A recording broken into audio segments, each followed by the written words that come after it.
Hey, good morning. It's David at Valley and Beyond and Project Awakening. And Malcolm Saunders has joined me this morning. Hey. Hey, I'm a big fan of Malcolm's. I've been watching Malcolm in business for probably 10 or 12 years. How long have you had Light Cellar? Yeah, no, it's true. It's about that long. Yeah. Since the beginning, for sure. Started out of my, well, it wasn't even my basement. It was my in-laws' basement. Laura and I, my partner, had just gotten together. We'd done some traveling, and yeah, we had a young child, and it was, how do we want to show up in the world? How do we want to contribute? Wow. And, yeah. Well, I've been watching you ever since I would say very close to the beginning, and what I thought was really neat is that you weren't only building a business, but you were helping people to create conscious business. Right. You yeah, know, absolutely. To be in business and contribute, to make a difference.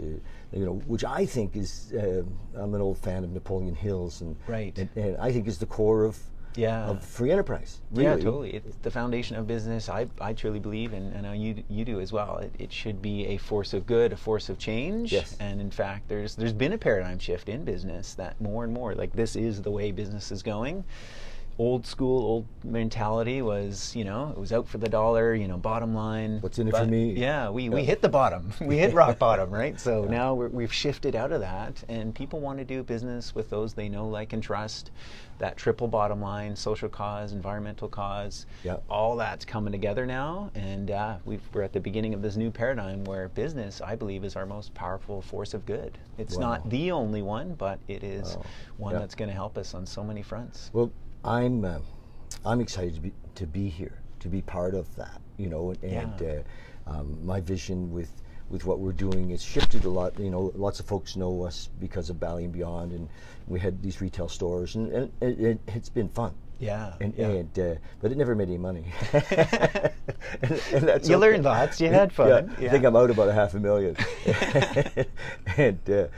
and which is yes. But it wasn't really my passion. Right. It was fun. I thought we were making a difference. I thought we were hitting a lot of those boxes where we're making a difference in Indonesia, and we were bringing color and culture and to Calgary and those things. And in the last couple of years, the last year really big time, as I got kind of hurt in business. It was like, wow, what am I going to do, and what is it that I want to do? Totally. And I realized I need very little to live on.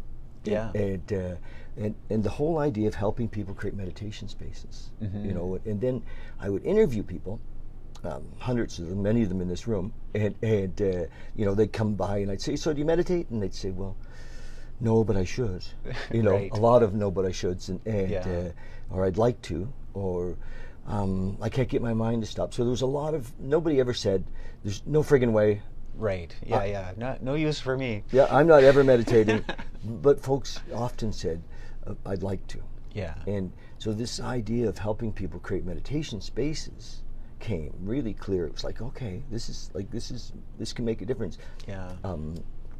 Regardless of what someone does in the world. I have that same approach it's why I chose food and nutrition. I see it so formative to who we are. Yes. If I can help people get that right and bring it into alignment with their purpose, their passion, to help fuel that, just the same you're doing with meditation, right? Everyone's got their own path, but we all have these foundations like food, like meditation, like sleep, that if we don't have those together, life is just going to be more difficult. So how can we help people get that together to then do whatever they need to do that they're fired up to do to make the world a better place? So we were just talking about David Hawkins. Right. I like to call him my friend David Hawkins, but even though we've never met. No, for sure. But it kind of, he is my friend. I've read all his books, but his whole thing was about vibration. And what I love about what you're doing is that all of your stuff, as far as I'm concerned, is high vibration. Totally. And it's about vibration. Yeah. And whether it's the shrooms. I was in the store the other day, and I got some. I forget what it was called, the antiviral shrooms, some really powerful stuff. No, we were talking about the reishi, the turkey tail. Yes. Yeah. And or the people who work for you. I interviewed Danae yesterday. Oh, awesome. Just a little, like, 2-minute one. Yeah. With the glasses on. And yeah. If you know Malcolm in his store, he has the fellow that works for him, who's a character. Total character, yeah. Denis Manzer, you can find him on Facebook if you're on here, and he's been the longest running man. Worked with him for about 9 years as well, and really helped him go on his own path, right? Yeah. And when we're working together, and it's a really good thing. So yeah, it's really cool. And I met another one of your staff the other day, CJ. Right. Oh, she's awesome. Isn't she? And I was at your new location on 9th Avenue. And what's the grocery store called? It's inside of Bite Grocer. Yeah, it's so cool. Yeah, like if you're in Inglewood, drop into the store, and I go there and get a drink, turmeric. Turmeric tuna. Oh. Yeah, I love the turmeric. Yeah. Anyway, and then if you go see CJ and ask her, like, she'll tweak it for you. She'll be like, give me something special, you know, like play with it for me. Yeah, because I mean the foundational drink is awesome, but CJ's got a real gift for just elevating it and customizing it to you as well. So, and it's interesting. The first day I met CJ, I was there ordering something, and she was reading Think and Grow Rich. Think and Grow Rich, Napoleon Hill. And I said, wow, look at you. Yeah. And so we've had this great conversation because of that book. And it's cool.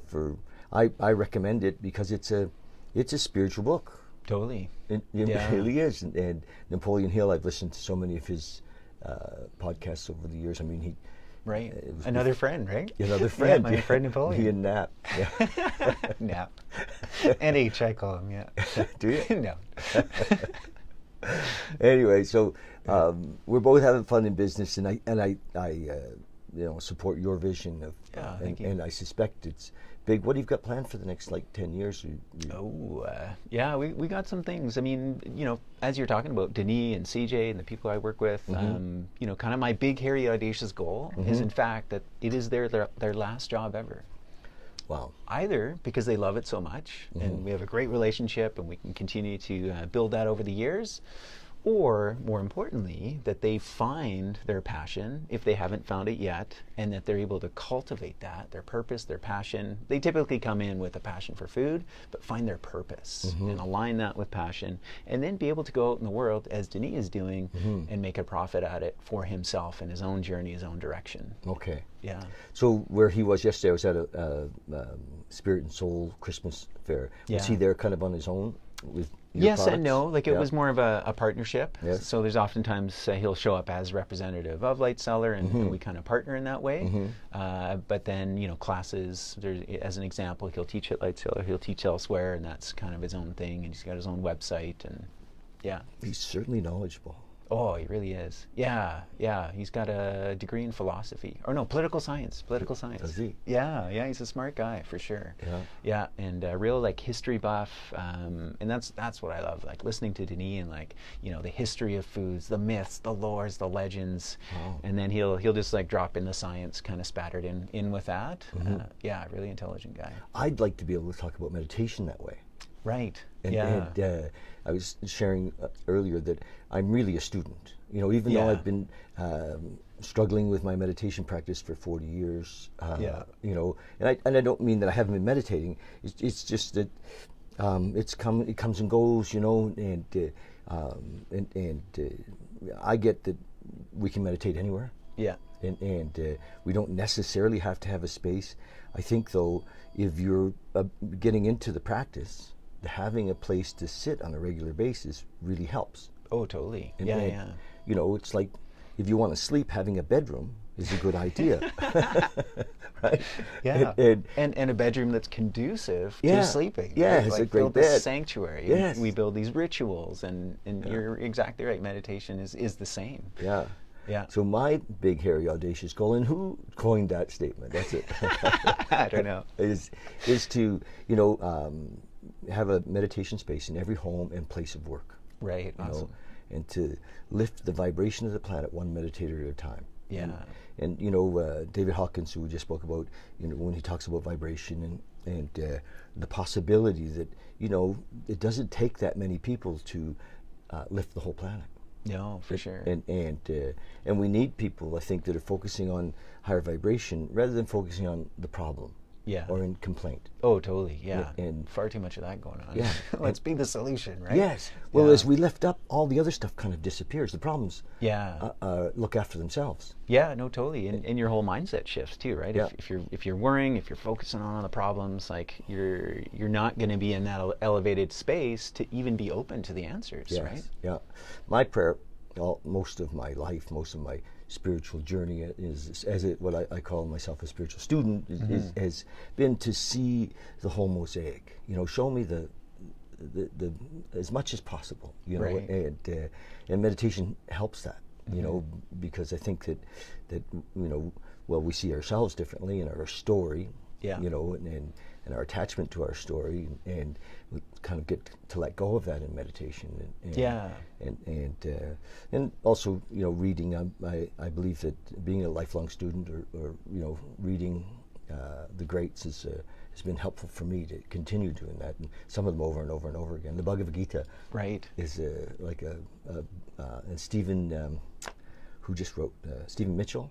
Okay. Wrote a new translation of the Bhagavad Gita. Oh, okay, yeah. Amazing. And it's on Audible.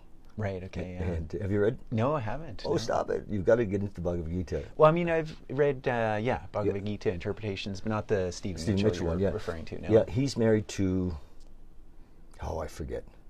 Anyway, a famous spiritual teacher as well. Okay, yeah. And her name's gone right out of my mind. Yeah. So tell us about your meditation practice. When did you start meditating? So I was, let's see, I think the earliest began, I was in junior high, and, like sex, drugs, rock and roll. Went from being like a sports geek to that. Yes. And, as it did for many people, the Beatles, right? It opens up your mind, and you start like thinking and seeing differently. And from there, that's when it shifted into meditation. And there was this thread of music by, actually, believe it or not, like I was so into music. I studied music. It was my absolute passion. But I actually never really listened to the Beatles until college. Like I was like 19. But I was into all kinds of like British, like prog rock music, world music. So from rock and roll and, psychedelics, similar journey to the Beatles, got into like Eastern music. I used to go to the library and I'd get out, classical Indian music and would listen to that. And then people that blended that style of music with rock, like John McLaughlin, Ravi Shankar, and that whole thread. And then from that interest in music, like looking at the old records and the cover albums, going, like here's another little rabbit hole. I remember one of the first, like, most key influential books I was given that I read was Autobiography Yogi. Yeah. Yogananda. Yeah, Yogananda. I was raised atheist. I think I'd went to church once because some friends, they used to always go, and I was like, well, I'm curious about this. Like, I'd never heard the word God growing up, nature was our temple per se. Always getting out in the evenings and weekends and enjoying nature. And when I was about 16, that's when I read Autobiography of a Yogi, and it just so resonated. Amazing book. It's a foundational book. Yeah, no, totally. And music had been my meditation, started to kind of read these books, read Osho. And when I left home, lived up in Edmonton, went to school for music, started to kind of meditate a little bit, not just reading, not just kind of, starting to incorporate the practice, doing a bit of yoga. And after school, I'd kind of burnt myself out on music. I realized there was actually something deeper. All I thought was, if I can live, eat, and breathe music, then that's it. I'll be happy, right? And once I did that, I was like, this isn't it. Yeah, this isn't it. There's something else. And so I literally, I gave away everything. I gave away my drum kit. I gave away my CDs. I gave away my Mushroom ID book. I went to Yarrow Willard, a friend of mine at the time who now owns Harmonic Arts, has become a mushroom expert in his own right. So I know his dad really well. Yeah, totally, years, right? Yeah. And just hit the road. Went hitchhiking, and again, inspired by these kind of adventures, these monks and yogis, they became my new heroes, right? That I was seeking the life of. And I would travel around, started off in North America, going to different yoga centers, So I lived on Salt Spring Island. I actually went to Yogananda's place in California. Yes. He's got a number of centers there. And that was initially after landing in Vancouver, kind of synchronistic. Ended up in this place that was literally 3 blocks from a Yogananda meditation center, right? So I'd been deep into the book, and I'd showed up, and I moved into this place, and it was like, oh, there's a, you know, I just showed up, and I started meditating with the group. And again, I hadn't done much formal meditating before. I didn't even know a technique.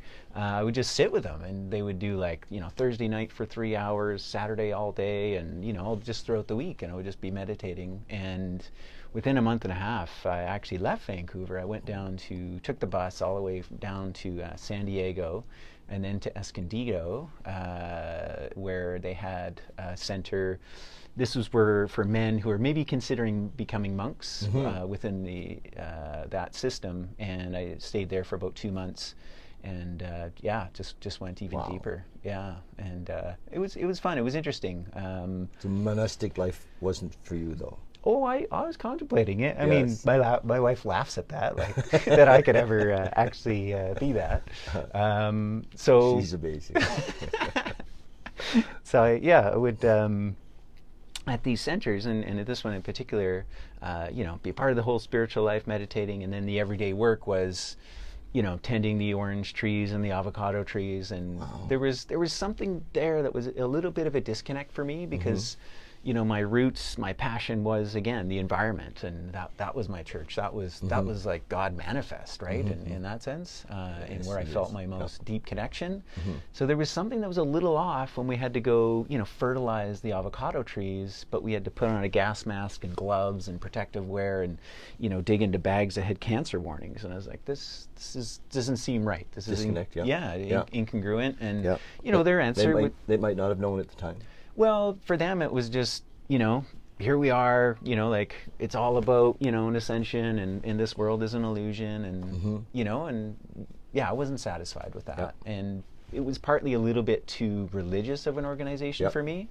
So I left there, found myself on Salt Spring Island at a center that was founded by a group that were following Baba Hari Das. So the whole Ram Das, Be Here Now, Bhagavan Das, It's Here Now. Those books were also super influential. So found myself there, lived there for about 9 months. And that was awesome. And it was more congruent because it was yoga, was meditation, organic gardening, you know, working in the kitchen, etc. A lot of fun.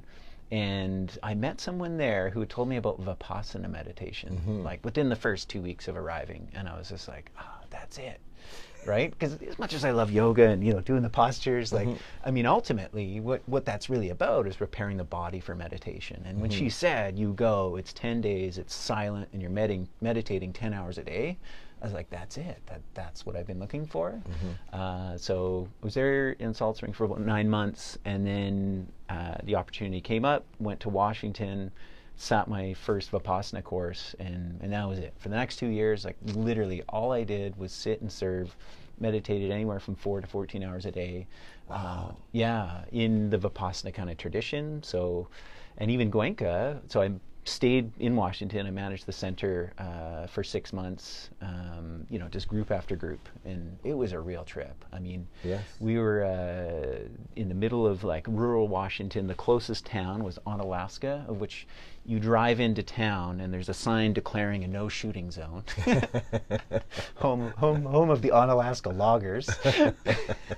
And we'd have to like drive in, you know, go to the Walmart and get supplies, and it was just like such a contrast, right? Of course, And Goenka, he was still alive at the time. He was coming through on a North American tour, and so another guy who had been there, long-term server, meditator, him and I decided to follow him around, do the tour, North America. So we picked it up in Portland, and we went all the way up and kind of weaving up and down through Canada and U.S., out to the East Coast.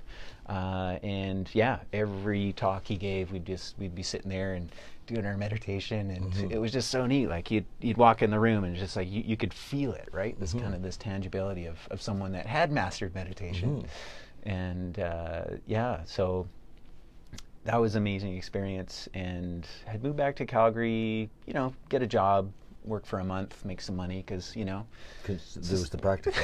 There was the practical. Yeah. And, you know, I was trying to escape from society, but couldn't quite it, you know, completely. Yeah. So, you know, work for a month. I work at community in the health food store. And then I'd go back out again and, you know, come back, etc. And right at that time, that's when I met Laura, you know, who at that, you know, I wasn't looking for love at first sight or even thought of such a thing existed. But, you know, when I met her, it was like, oh, okay, wonderful. We're going to spend the rest of our life together, aren't we? Nice. And so she had heard about Vipassana, and I was like deep into that world at that time. And it's like, oh, well, I'm here. I'm just working for a couple months. I went to Burma, did another tour with Goenka. We got a 28-day meditation visa. We got access to parts of the country completely restricted, you know, like the Ruby areas, visiting monasteries in there. This one town in Magok, there was the famous Magok Sayadaw, who was said to have been enlightened. And one way in some of the Buddhist traditions that they say or know this is when they're cremated, they leave relics behind. So this guy had left his eyeballs behind. So his eyeballs were literally on display after he had been cremated. Wow. And so that was a sign, apart from, you know, the village and the people knowing who this great person was, had also, like, yeah, he was enlightened and da-da-da-da-da. Powerful. And there's a whole story about Burma or Myanmar and the legacy that it has, and what a culture, like what a beautiful people. It's still on my list. Yeah. You know, I want to go. I'm going to go. I mean, will be going. Yes. You talk about a society, right, that really has meditation at its forefront within its culture. It's you can feel it. It's tangible, and yeah, it's a beautiful place. So don't they have the happiness meter? Right? Or is that Bhutan? I can't remember. Yeah, it's Bhutan. Yeah, they're very similar in that sense. Yes. Yeah. Unfortunately, they've had a lot of political strife, and, you know, I think that's easing up a little bit. But they've had a tough time, and it's meditation that's really kept them going, I believe. Yeah. So. What a story! So how do we kind of take that and tell the beginning meditator or the struggling meditator, right? Okay, about having a practice and no, it's true. So I mean, those 2 years, and so Laura and I, we left Calgary. We did meditations. You know, I just like pulled her along the journey. I was like, oh, you're curious? Well, here we go. Here we go. Let's dive in. Yeah. And so we sat in BC. Then we went to Scotland and did a course in England. And then it was 6 months in India and Nepal, literally going to all the places the Buddha lived and taught, all the different meditation centers. Yeah, sitting and serving. And so that whole 2 years, and at times, like, still me, here I was still contemplating, like, you know, because I didn't like the world, you know, to be honest. I didn't like how society was. I didn't like how our culture was. I wanted to escape what I felt was a life sentence of Monday to Friday, 9 to 5. And I didn't know how to show up or contribute otherwise. So my solution was, well, I'm just going to go find myself. I'm going to develop myself. I'm going to try and have the least impact on the world. And that ended up being, you know, through meditation, just sitting and serving. Because that, to me, at the time, was the most important thing I could have done. And I still believe, yeah, it was, and it's a powerful way to be in the world. However, there's many traditions, Yogananda's tradition, the Vipassana, as well as even the Baba Haridas, you know, so many, you know, as yoga, as meditation was coming up and becoming more widespread, even though it had come from a monastic tradition, there was this belief and literally the practice, what I saw, how people were living, it was about being in the world. Yes, yeah. And even Osho said. Yeah, right? And so I was really starting to get this message, you know, be in the world to help change the world. I didn't know what that was or how I was going to do that. Laura, interesting enough, the day we arrived in India, every single night she had a dream that she was returning home pregnant. No, she didn't tell me that. I think at the time it was a bit more of a nightmare. So this dream came true. Yes. Here I am, As right? it will. I've got a jazz music degree, like never held down a job, you know, meditating with a baby on the way, right? Yeah. And now I've got to be the provider. And so that was a big shift. And I had felt it coming, like, okay, great, you've had this time, you've been developing yourself in meditation, but now it's time to do the work, like be in the world, like show up, like help and contribute. Kids will do that. Right? Yes. Yeah. How old is that one now? She's 14. 14. Wow. Yeah, yeah. Beautiful. Yeah, totally. So, it took a little while to try and figure out, but it was because of meditation that it's established, and I've been able to develop who I am, but also receive that clarity of, what is my purpose? And I'm just following my passions and being able to turn that into a business that, as we started off the conversation, is providing, positive contribution to the world. Huge. Yeah. I think. Yeah. Well, thanks. And I've just watched that, you giving. Now I see what you telling the story. I have a much, I really see more who you are, and who you've hung out with, and being with the awakened masters is a treat, right? To say the least, right? So good for you. Yeah, that's really, really super. So what do we tell the because a lot of what I'm hoping to do is to help people who have not meditated. Right. What's happening right now? I mean, everybody's saying meditate. Their therapist is saying meditate. Right. Their doctor. Yeah. The yoga teacher, Eckhart, Deepak. Yeah. Oprah. Yeah. I mean, what I loved about Vipassana, and I don't want to make it about a certain tradition or a technique or anything. It was the most kind of stripped down, non-dogmatic, just like pure, just like observe your breath, observe sensations, like experiential, like just sit. And I think it's really key to remind people, like, that word practice. It is a practice, right? And we've all heard term that, like, yoga on the mat, yoga off the mat. Like, sometimes we can get so attached to, like, oh, this is our practice. Like I was like, oh, in order for me to be happy, in order for me to be peaceful, that looks like not being in the world, being on my mat, Yes. But no, like, this is just a moment. We have to have this in our life to practice. Yes. But really, it's so we can take it out into the world. So when, you hear about the meditating monk, or like the ascended yogi that goes to New York, and the first like car that cuts him off, he's getting all pissed off. Well, how good was that? That benefit, that practice. So sitting on your stool, cultivating. I think it's just literally an awareness, and bringing that forth out into your everyday. Inner calm. Yeah. Can go with us. And equanimity. Yes. Yeah. And that's the message that I want to share, is the benefits. I think that that if people really, really know the benefits that can happen, for sure, in their relationships. Totally. And so if we can practice like being present, calming our mind, because I know how it gets, like the stress, the talk, the worry, the this, the that, the rent. The rent, right? And if you can have those moments through your day where you practice, like, okay, right now I'm just being in the moment, I'm just sitting, I'm just letting that go. Then with your conversation with your spouse, okay, I'm just sitting, I'm listening, right? As men, we got to do what's one more of that, right? Just like sitting, being present, listening. That can go a massively long way in any relationship. Oh yes, be a good listener. Yeah. That's I'm quite involved in lots of men's work. I have right, and that's one of the key things. We share with men, because your lady tells you what's going on in her life doesn't mean she wants you to solve her problems. Right. No. Yeah. Just listen. Yeah. Just be present. Yeah. Say wow. Yeah.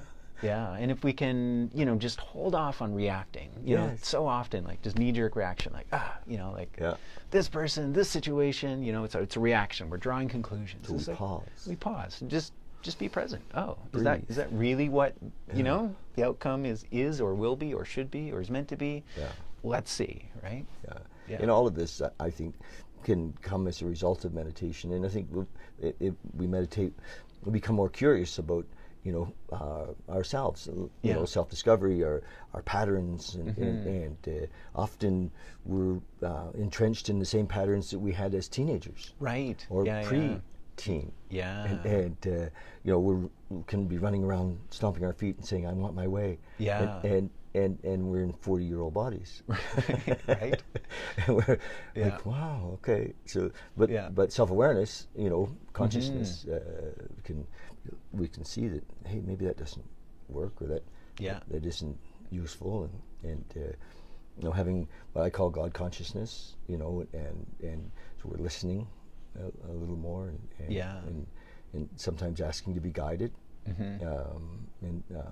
Yeah, I think a big part of it, because right now I've been teaching about food nutrition, which I think is massively related to, again, like meditation, feeling, experience, right? There's a ton of theory, there's a ton of noise about what you should do, what you should eat, but ultimately it comes back to, what does your body want? Like, how does your body feel like eating this? Like, forget all the labels. Like, I went through a whole journey of like being vegetarian, being vegan, being raw vegan, kind of out of ideology. But when it came back to experience, it was a different story, right? And I'm much more about following my gut than nutrition trends. No pun intended. Right? So, but how do I listen to my gut? Well, I got to stop. I got to be quiet. I got to cultivate that as a practice, because our society, our culture hasn't encouraged us to listen to our intuition. So we tend to be more ritualistic than really present. Yeah. And no, I don't eat that. Or as opposed to saying, well, okay, let's see. Yeah.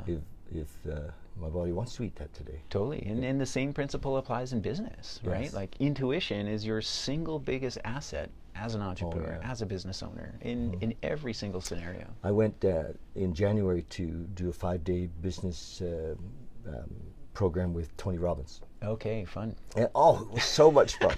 It was so much fun. Tony's so out there. Yeah. And, excuse me, and the big piece that I got from Tony, and I mean, I've known this, right? But is that which is more important, state of mind or strategy?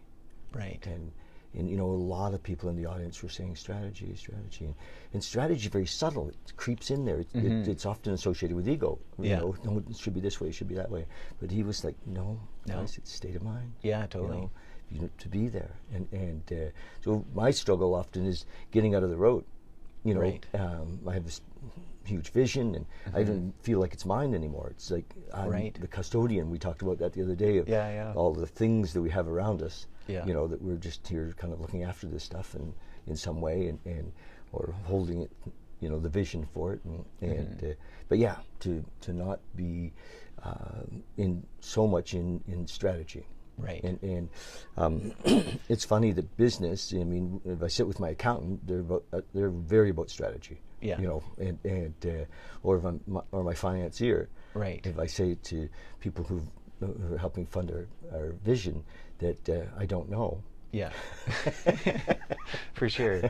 And it's in often this place I'm at right now, I'm trying to see it as an and versus an either or. Yes. 100% agree. Like, if I only had to choose one, I would choose state of mind. If I only had to choose one, I'd choose But intuition. they do go together, of course. They do. And it's an and, right? Have the right state of mind, then whole new different strategy is going to develop. It appears, right? Yeah. Because you're not in worry, you're not in anxious, you're in defense mode. You're in like, okay, abundance, possibilities, gratitude, what ifs, gratitude.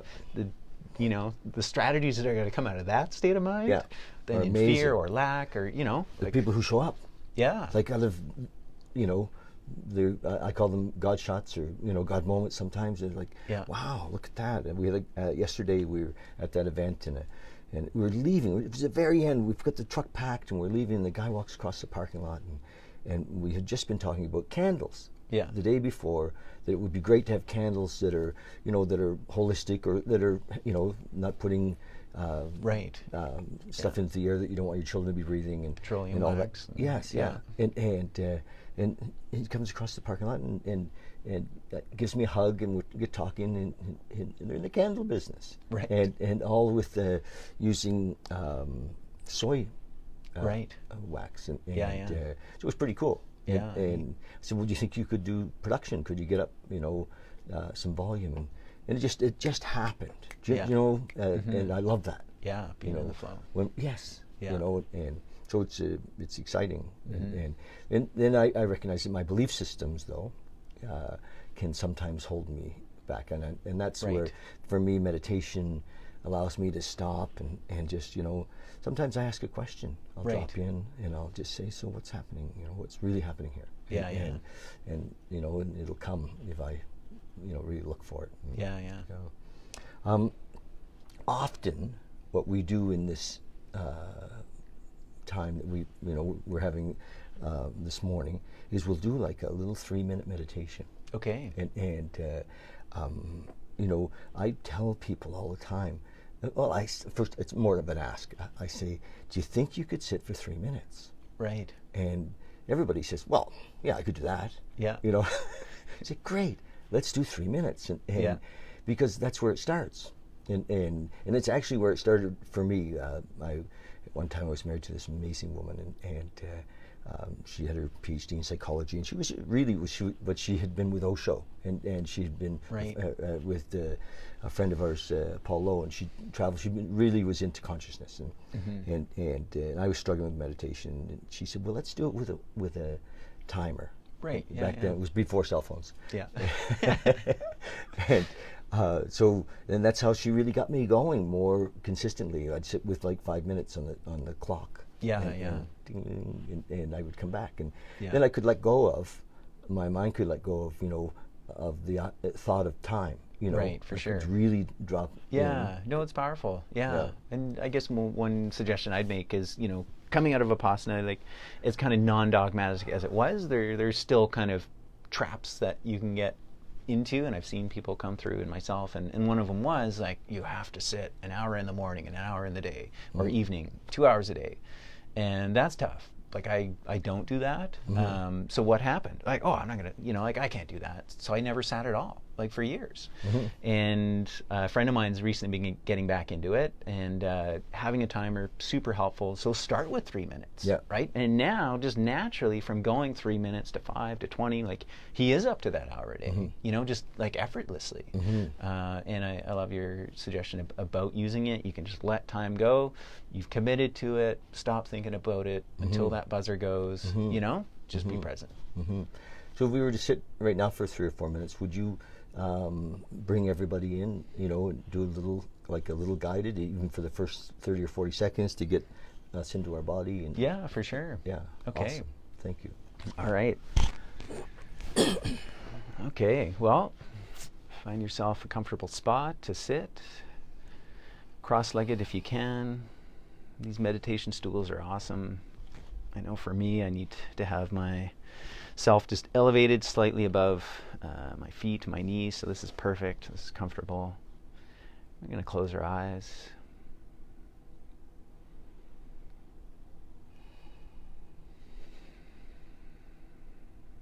Just tap into your breath.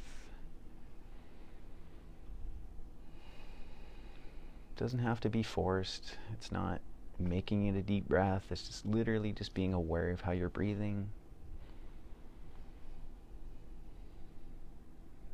Ultimately, it's feeling into your body. Notice if there's anywhere there's any tension, any places you could relax a little bit more, let go of a little bit more. You can do that with each breath.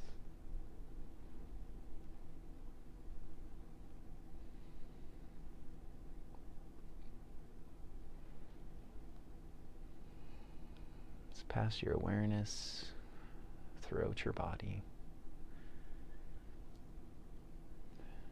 Feel the space, feel the emptiness.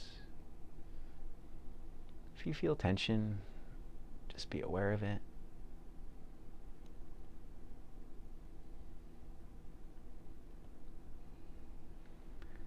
If you can breathe into that spot, breathe into the tension. With each out breath, you're just letting that go.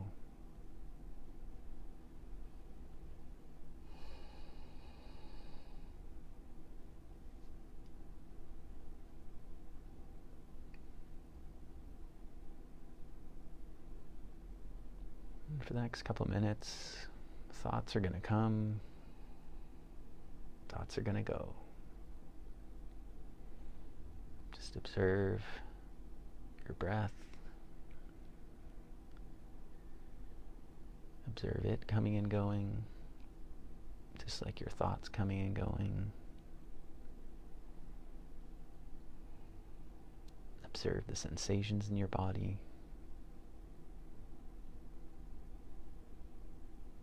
Observe your habit of maybe wanting to change or fix things. For this next 3 minutes, you're just going to be an observer.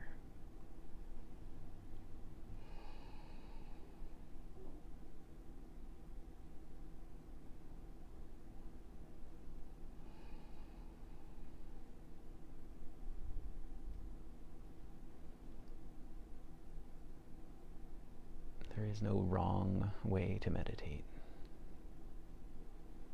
There is no right way to meditate.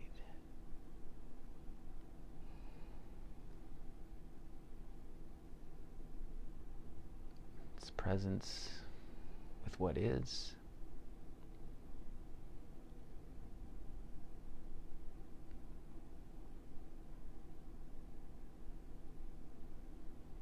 And observing what is, letting it be.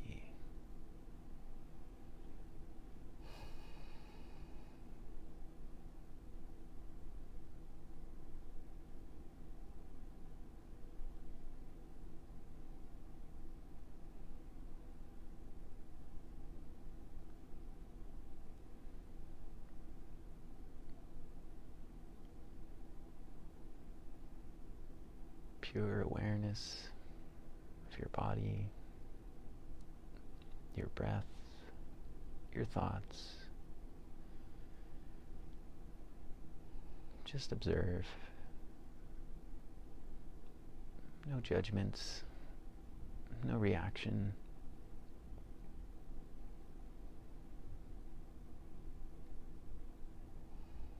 Everything comes and it goes.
If your mind wanders, always come back to your breath. Always come back to the sensations in your body.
back.